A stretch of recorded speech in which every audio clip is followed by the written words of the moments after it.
Good damn morning, Americans. Jericho Green here with you once again. Make sure you give me a follow on Parler at Jericho Green. I have some things coming up on Rumble soon. I've looked into BitChute. I don't know yet. More things coming in 2021. Also, Green Gear, 25% off until the 31st of December, last day of this shitty year. All Green Gear, new designs like this bad boy right here. Just got it the other day in the mail. 25% off, promo code BYE2020, all caps, BYE 2020. Shout out to Victory Shave Company. Appreciate the beard balm. My wife got it for me for Christmas. Man, a lot of things going on. Developments in the Nashville RV bombing. They identified the bomber. His name, and the only reason I'm saying his name is because nobody was killed. When you got these mass shooters and these fucking terrorists and stuff, I don't say their names because fuck them. But nobody was killed. The guy's name is Anthony Warner, 63, from Nashville. I've read a lot of different things. Some say that he had it because one of the main buildings that was damaged was the AT&T building. So I guess his dad worked for Bell South, which was bought out by AT&T. He blames them for his father's death. He died of dementia, or died of cancer. Yeah, and he had dementia. Some people say this guy, Anthony Warner, had cancer, and this was kind of his way to say, you know, let me get them back for you, Dad. I'm on my way out anyway. Let's go out in a blaze of glory. Some source says that he thought he would be hailed as a hero because he was attacking AT&T. He believed that 5G was killing people. Could have had a little crazy in there. He owned a home, so he couldn't have been too damn crazy. But that's the guy who did it. The human remains that they found were his, of course. I think most of us knew that. If you're inside of something that explodes, your remains are going to be everywhere. They found his vehicle. They identified the person that the vehicle was registered to. They went to another vehicle of his, found a hat, some gloves, got some DNA, compared it to the bits that they found at the scene. That's him. I think we all knew that's how it was going to end. Like I said in my video, the first video I did about this the other day, we've all seen the TV procedurals. We know how they were going to find this guy. They did. Again, fortunately, no loss of life. There were some injuries, none life-threatening. Shout out to the officers who went door to door, literally, and got people out in time. Also due to the fact that this guy had a warning playing on the RV saying this building's going to explode. Get out of here. Again, like I said in the other video, that's weird. You normally don't have bombings that end in no loss of life. And if they do, it's not through any fault of the bomber. Of course, that's what they usually want. This is not what that guy wants. He wanted to stick it to AT&T, apparently. Like I said, he thought it had something to do with his dad's death. Fortunately, nobody in the AT&T building was hurt. It was Christmas. Again, that lends itself to the fact that this guy didn't want any loss of life. The fact that he did it on Christmas morning, knowing that nobody would be there. Thankfully, this guy did not want to hurt people. But that's who he is. Anthony Warner, 63, Nashville native. I guess case closed, right? Unless some other people are implicated in this. Look at the hair right there. Got it. Unless other people are implicated in this, I guess that's it. Now on to something fucking hilarious and not unexpected. Of course she would say some shit like this. This is what she does. This is when you see her awkward cackle, her ha ha gag gag.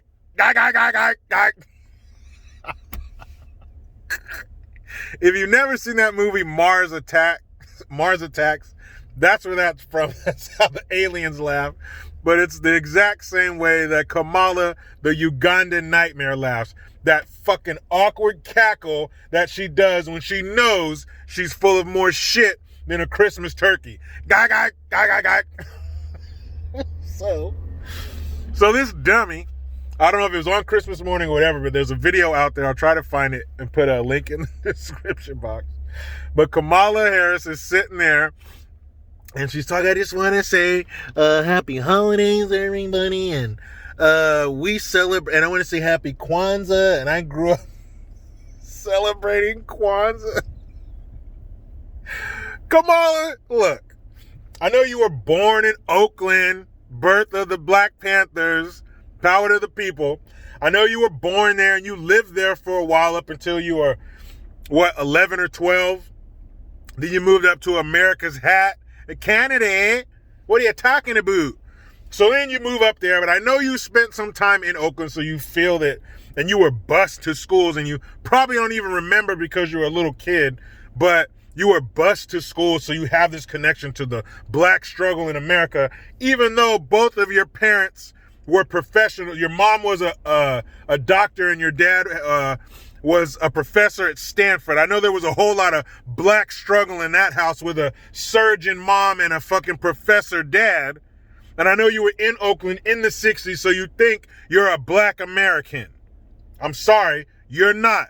But she says that growing up, they celebrated Kwanzaa. And apparently Kwanzaa goes from the 26th of December to the 1st of January, and there's a series of events that go on over these days, and there's things that they do, and there's stories they read, and it culminates in a big dinner. Whatever. I've never celebrated Kwanzaa. I don't know much about it. I do know that the founder of Kwanzaa was arrested and imprisoned for false imprisonment and kidnapping. So I don't know. Any guy that starts a religion who did that shit, I might see that as a red flag or two. Whatever. I don't give a shit about Kwanzaa. But you know she's lying. She did that. It's so painfully obvious. Her smile and the way she was talking, very general terms about Kwanzaa, anything that anybody can learn off of a quick Google. She used one or two of the words that are used in that celebration, a couple African words, but I didn't get the feeling that she really grew up celebrating Kwanzaa. I didn't get the feeling that she was a true Kwanzanian, if you will. It was more fake bullshit. It was more fake, who do we need to pander to this time? That's what I'm going to say type shit. Kamala Harris's mom was an Indian immigrant. She was the push start, not the pull start Indian. Okay? She came over here as a young woman on a student visa to study at Berkeley. Same with her dad. He was from Jamaica. But he wasn't the Jamaican you're picturing in your mind. He wasn't the Jamaican that Dave Chappelle pretended to be in Half-Baked. When he had, the hat on with the fake dress and a hat, and you put it on. And he said, I'm from Jamaica. And he goes, what part of Jamaica you from? Right near the beach. Oh, wee. If you haven't seen Half-Baked, check that shit out. Anyway, he wasn't that type of Jamaican. If you look at him, he looked kind of like Obama. He looked like he was mixed. He kind of had that straight hair. He doesn't look like your stereotypical Jamaican. He didn't look like Bob Marley. So these are two professionals that come from outside of America. They're not American. Your mom's an Indian. Your dad's a Jamaican. So we're supposed to believe that you have two parents that aren't of African descent, but you guys grew up celebrating an African-based holiday thing, whatever you call Kwanzaa. And that's weird. Kamala Harris was born in 1964, I believe, but Kwanzaa was invented in 1966, so did it spread that fast? It was invented, wasn't invented in Oakland? I think it was invented in either Oakland or LA. But did it spread that fast in 2 years to where it was a thing that all these colored families were celebrating, even families that weren't black? Because Kwanzaa was created for black folks, for African Americans, even though I hate that stupid ass term, for black folks to have their own Christmas, to not take on the holidays of the oppressor. This is what they're saying. So you mean to tell me in 2 years, a brand new holiday that was invented has spread to where two professionals, an Indian woman and a Jamaican dude, are celebrating that with their children? This is what's supposed to happen within 2 or a few years. Like I said, she's born in 64. Kwanzaa was invented in 66. How fast did it spread? I don't know. By the time she was 12, they moved to Canada. So you're telling me you grew up with your Indian mother in Canada celebrating a Black American holiday that was still really new at that time. That's what she told us. That's what we're supposed to believe. And another thing, aside from her bullshit and her lies, another thing I don't really like about Kamala Harris is that she is a childless politician. If all this shit, if the great robbery is pulled off and her and Biden's perverters are the leaders of this country, she will be another childless politician. If you watch my videos, if you've been with me for a while, you know that I like my politicians to have children, so you have some skin in the fucking game. So you care about the future. Not that if you don't have kids, you don't care about the future, but having children makes you view the future in a different light. It makes you care more about it because you have descendants in it. That's why. No kids. And this is kind of nitpicking, but it's just a personal belief of mine. She didn't take her husband's name. Her husband's last name is Emhoff. Hers obviously is Harris, her maiden name.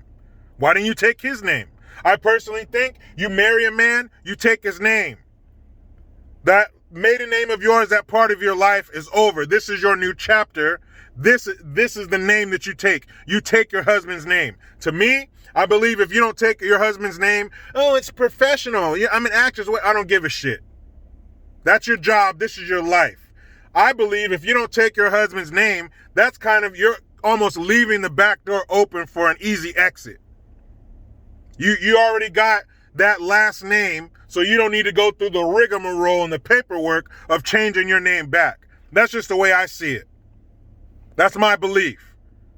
When you marry a man, you take his last name. That's your man. This is your partner in life. You're starting your new family. So if they had kids, what's their name?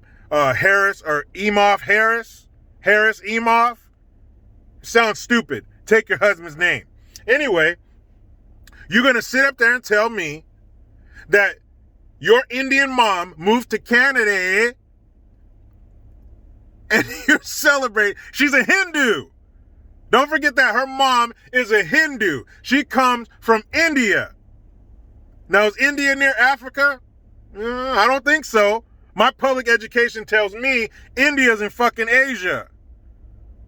So again, an Indian Hindu is going to move her children up to Canada, and you're going to celebrate Kwanza, which is a new Black American holiday. Man, get the fuck out of here. If you believe that, I have some magic beans that I want to sell you at market price. Are you kidding me? Shut the fuck up. Oh my goodness. And people are going to eat this up. She has to do this. She has to prove her blackness. She has to prove how black she is because she's not black. She is not the first black female vice president. She's not the first black anything. She's not the 20th black anything because she's not black. She's half Indian and half Jamaican. And how much Jamaican? Because like I said, her father looks mixed. He looks like Obama. So he's not Irie, bomba clot fucking Jamaican. So that's even less blackness in her, I guess. But she is not black. That is why she has to go out and do stupid shit like this, like a Kwanza PSA, and tell the bald-faced lie that she grew up celebrating Kwanza. So I wonder, when she was in college, smoking weed, listening to Tupac albums that haven't even been created yet, was she celebrating Kwanza then? Man, I'm going to ask you this question that I asked a Biden supporter / Trump hater that I know. He's a good friend of mine, but politically, he's all fucked up. And you know who I'm talking about, B. Kills. I'm going to tell you guys the same thing, or the same question I asked him. How can you support / vote for Biden is pervertus and Kamala the Ugandan nightmare, the politician who went horizontal so her career could go vertical.